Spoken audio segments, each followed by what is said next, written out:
which one? The universe and the solar system. In this lesson, we are going to see about the universe and the solar system. Okay, children, you all know what is the solar system, isn't it? The sun and its planets. So we will see one by one. We will see the first the learning objectives of this lesson. To know about the formation of the universe, how the universe has been formed, how many years, what and all has been formed in the universe, that we are going to see. Second one, to differentiate between the members of the solar system. So who and all are there in the solar system? What and all, who are the members of the solar system? We are going to see. Then we are going to understand the motions of the earth and its effects. And also to learn about the different spheres of the earth and their interaction with each other. So this is the learning objectives of this lesson. Next we are going to see about the what this lesson focusing about. So this lesson mainly focuses on the universe and it also talks about the spheres of the earth. So this lesson is going to tell you the spheres of the earth and also it is going to talk about the solar system. Okay, we will see one by one. Yes. So how this universe has been formed? In this lesson, first what happens, a story-like format, a teacher and a student, okay, are talking to each other in a classroom. In the classroom, the teacher is asking, children, anyone can get up and say your address. As you all know, you also will say your address, isn't it? My name is this and that, my street name, my door number, everything you used to say. So same like that, a girl gets up and she says the name and the address of her. Okay. Then Mrs. is questioning the students in the class. What is the address of the earth? Do you all know what is the address of the earth? Mrs. saying, yes, wait, I will tell you the address of the earth. Miss Earth, number 3, solar system, Milky Way galaxy, the universe. That is the address of the earth. Again, I will repeat. Number 3, solar system, Milky Way galaxy, universe. That is the address of the earth. So same like that, we want to know where we are and where we are living, which galaxy we are living, which universe, and how the universe has formed. We are going to see that. Okay. First, how the universe has been formed. Many researchers are saying that numerous stars and celestial body came into existence by a massive explosion called Big Bang. So many stars, numerous number of celestial bodies came into contact and they formed this universe, they are saying. Okay. So these celestial bodies combined together called as the universe. So all celestial bodies combined together is called as the universe. Okay. So the study of universe is called as the cosmology. What is the study of universe, children? So studying more things about the universe is called as the cosmology. So we'll see the next slide about the universe. So this is the universe that we are living in. We'll see one by one the points about the universe. Okay. The universe is a vast expanse of space. So it is the space, it is a vast expanse of space where we are living. Okay. It consists of billions of galaxies, stars, planets, cosmics, asteroids, meteoroids and natural satellites. Again I repeat, the universe consists of billions of galaxies, stars, planets, cosmics, asteroids, meteoroids and natural satellites. Okay. And they are collectively, these collectively called things, what and all universe is having is called as celestial bodies. So these celestial bodies are located with a distance from each other. They are located far away from each other. They are not very close enough. They are located with a certain distance. So this distance is calculated by the light year. So again I tell you, this light year is the unit which is used to measure the distance between the celestial bodies. As I told you before, the celestial bodies are are there located with the somewhat distance, isn't it? That distance is measured in forms of a unit called light year. Okay, children? Yes. Next we are going to see about the galaxy. What is a galaxy? A galaxy is a huge cluster of stars. So cluster means group. Okay. So cluster of stars which are held together by a gravitational force. So these groups of stars are held together in a gravitational force. That is called as a galaxy. So we are living in a Milky Way galaxy. You see the stars, flow chart of a galaxy, what and all they are here. So we will see first the universe, followed by the galaxy, followed by the solar system, planets and the satellites, what the man is saying. Okay, this is the hierarchy of the universe. Next we are going to see about the solar system. You have been learned in the smaller classes about the solar system. Solar system is nothing but the sun, in which the planets are moving around the sun, isn't it? So we'll see what is the solar system. A solar system is believed that the researchers are saying that has been formed about 4.45 billion years ago. The solar system has been formed, they are saying by the, it's not 100% accurate, they are saying that it have been formed before 4.5 billion years ago. Okay, and this solar system consists of sun, 8 planets, dwarf planets, satellites, cosmids, asteroids and meteoroids. So these solar system, that is the members of the solar system is sun, 8 planets, dwarf planets, satellites, cosmids, asteroids and meteoroids. The picture of the sun, and you can see the picture of the 8 planets. Okay.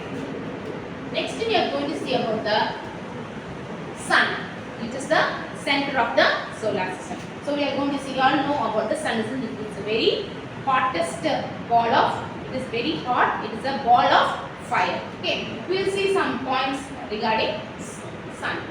The sun is the center of the solar system. You all know sun is placed in center of the solar system. And each member of the solar system will go around the sun. As I told you before, all the planets are going around the sun. And sun is so huge, it is very, very huge structure and is made up of extremely hot gases like helium and hydrogen. So the sun is made up of very, very extremely hot gases like hydrogen and helium. Okay, and sun is a star and is self-luminous. It is giving light to the other celestial bodies. Okay, it has light on its own. And what is the temperature of the sun? It is about 6000 degrees Celsius. 6000 degrees Celsius. Imagine the temperature. It is the source of the light and heat for the entire solar system. So this is only the sun is the source of light for all, light and heat for the entire solar system. So the sunlight takes about 8.3 minutes to reach the sun.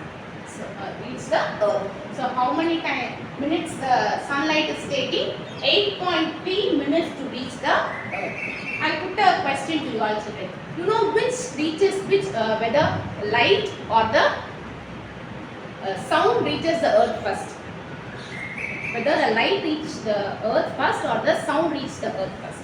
Only the light reaches the earth first. Okay. So the sunlight, it will take 8.3 minutes to reach the earth. Okay children. Yes, next we are going to see about the planets.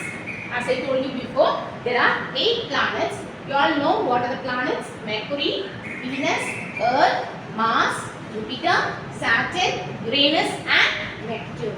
Again I will repeat, Mercury, Venus, Earth, Mars, Jupiter, Saturn, Uranus and Neptune. And important thing you want to know about the planet is, all the planets will rotate in the anti-clockwise. You all know anti-clockwise, clockwise direction. Clockwise means, for example, when you are having a water bottle, when you are opening the water bottle, it is clockwise. When you are closing the water bottle, it is anti-clockwise. Okay. So these planets will rotate in the anti-clockwise from west to east. But except the planet Venus and Uranus. So except the Venus and Uranus planets, other planets will move in the anti-clockwise direction, that is from west to east. So same like that, all these planets will move around the sun in an elliptical path, that is called as the orbit. Okay, if you supposing the sun is here and all the planets are moving around the sun, means it is having a particular path. In that path only they will move. So that path is called as the orbit. Supposing when you go out for the when you go out of the class, you form a line and go, all will go line, isn't it? They will form a line and go. Look, same like that. So all the planets will move around the sun in a particular pathway, that is called as the orbit. And first 4 planets which is nearer to the sun is called as the inner planet. The sun, it is very nearer to the 4 planets. That 4 planets is called as the inner planets. They are Mercury, Venus, Earth and Mars. The Earth, and the last 4 planets are called as the outer planets, which are far away from the Sun. That is Jupiter, Saturn, Uranus and Neptune. So planets can be divided into 2. Inner planets and outer planets. Inner planets are Mercury, Venus, Earth and Mars. Outer planets are Jupiter, Saturn, Uranus and Neptune, which is far away from the Sun. Next we are going to see about the Mercury. Okay, so it is the smallest and the closest planet to the Sun. It is very close to the Sun. It is, in a distance wise, it is very close to the Sun. It has no natural satellites. It can be viewed in the morning and the evening with the naked eye. So we don't want any telescope or any instrument to view the Mercury. We can be seen with our naked eye itself. So it is called as a morning star or evening star. Next we are going to see the planet Venus. Okay, it is the second planet from the Sun, and it is called as the Earth's twin because it looks just like the Earth. So this planet is called as the Earth's twin, and it has no natural satellite. It can be visible in the morning and the evening, but we cannot see with our naked eye. Only by using a telescope we can view this Venus, and it is the hottest among all the planets. It is the hottest among all the planets. Next planet we are going to see about the Earth. That is our living planet. That is the Earth. Okay. This planet, that is the Earth, is called as the living planet and is the third planet from the Sun, and it is called as the blue planet or the watery planet because all the 3 sides are surrounded by the water. Okay. And it is the only planet that surrounds support the life, and it has the natural satellite. And this Earth has only the natural satellite, only one satellite, that is the natural satellite Moon, and is the only planet where it supports the life for all living organisms. Next planet we are going to see is the Mars. It is called as a red planet. Okay, this color is red in color, so this planet is called as a red planet, and it is the 4th planet from the Sun, and it appears red in color with the presence of iron oxides on its surface. So this is red in color because of the iron oxides. It contains a more amount of iron oxides, so it is red in color. Next we are going to see about the Jupiter. Next planet we are going to see is the Jupiter. It is the 5th planet from the Sun. It has the fastest spinning planet in the solar system. As I told you before, all the planets will be going around the Sun. So among that, this Jupiter is a very fast spinning planet in the solar system, and is made up of the gases like hydrogen and helium like the Sun. Like the Sun, this Jupiter also has the gases like hydrogen and helium, and it is a it has largest number of natural satellites. As I told you before, Earth has only one natural satellite. This Jupiter has many natural satellites. Next planet we are going to see is the Saturn. Okay, it is the 6th planet and is called as the ringed planet because it has many rings on it. Okay, you can see the picture of the Saturn, and it has many rings over it, so it is called as a ring planet. It has how many natural satellites? It has 62 natural satellites. How many satellites it has? Natural satellites? It has 62 natural satellites, and it composed of what gases? Nitrogen and methane gases, and its specific gravity of the Jupiter is very less than that of the water. Okay, this Jupiter has a specific gravity which is less than that of the water. Next planet we are going to see is the Uranus. So it is the 7th planet, and this Uranus is green in color due to the presence of methane gas. So this planet Uranus is green in color with the presence of methane gas, and rotates from east to west. So it rotates from east to west, and it has 27 natural satellites. It has how many? 27 natural satellites. Next we are going to see about the Neptune planet. So Neptune is the 8th planet. This Neptune is the 8th planet, and it is the coldest planet. It is very coldest planet because it is very far away from the Sun. And it has how many natural satellites? It has 14 natural satellites. So this Neptune has the 14 natural satellites. Next we are going to see about the moon. The moon, which is the Earth's only natural satellite. We have seen moon, isn't it? Every day we are seeing the moon. So this is the only Earth's natural satellite.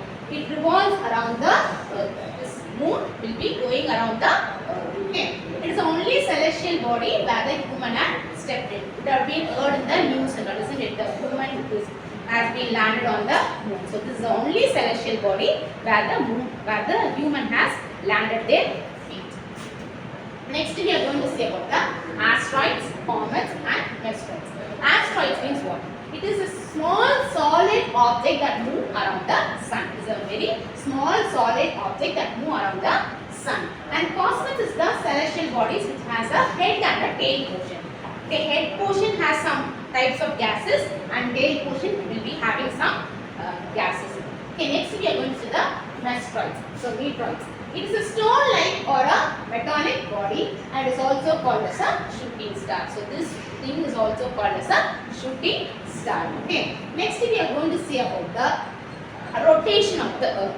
So as I told you before, this rotation of the earth causes the day and night and also it causes the seasons, isn't it? So that only is going to I am going to tell you now. Okay. So the earth is spherical in shape. It is spherical in shape. It rotates on its own axis. It has an imaginary line that runs from North Pole to South Pole. It has an imaginary line from North Pole to South Pole and is inclined to 23.5 degree north. Next we are going to see the spinning movement of the earth on its axis. The spinning movement of the earth is called, on its axis is called its rotation. So the earth rotates from west to east. So the earth rotates from west to east. Okay. It will take 23 hours, 56 minutes and 4.09 seconds to complete one rotation, which is equal to per day. So it takes, again I'll repeat, it takes 23 hours, 56 minutes and 4.9 seconds to complete one rotation, which is equal to 1 day. So that only we are saying 1 day is equal to how many hours, children? 24 hours, isn't it? Yes. Next we are going to see about the revolution of the earth. So we are going to see the how the earth is moving, how the seasons are forming. You can see in the picture a boy is sitting and he is seeing that it's an imaginary picture. Okay, right? So you can see in the March, that is autumn season, and it rotates. Yeah, you can see the summer, and here the spring, and here the winter. So say in that way only it is moving around the sun, which is causing seasons. Okay, we'll see what is revolution. That is the movement of the earth around the sun on its elliptical path is called as the revolution. So how many days it takes one revolution? The earth takes 365 1/4 days to complete one revolution. So this quarter day is taken and is added the day to the leap year. So that only a leap year once in 4 years we are getting 29 February. Usually we will be having only 28 days in February, isn't it? So but in a leap year which comes once in 4 years, we will be having 29 days. So that quarter day is added to the leap year. Okay, so the next we are going to see about the spheres of the earth. So we are going up seeing many things about the space, universe, everything, isn't it? So last we are going to see about the spheres of the earth. There are 4 major spheres of the earth, that is atmosphere, hydrosphere, lithosphere and biosphere. Atmosphere is nothing but the gases. You can see many variety of gases in the atmosphere, layers of atmosphere. Next, hydrosphere. Hydrosphere means water bodies, lakes, ponds, rivers, streams, everything comes under hydrosphere. Next, lithosphere, land, everything comes in the where we are living in, that is the lithosphere. Biosphere means where the life exists, where the living organisms exist, everything comprises of biosphere, isn't it? So these are the 4 main spheres of the earth. Again, I'll repeat the spheres of the earth: atmosphere, hydrosphere, lithosphere and biosphere. I hope you understand this lesson, children, about the spheres of the earth and the universe and the solar system. Thank you, children. Meet you all in the next video session. Thank you.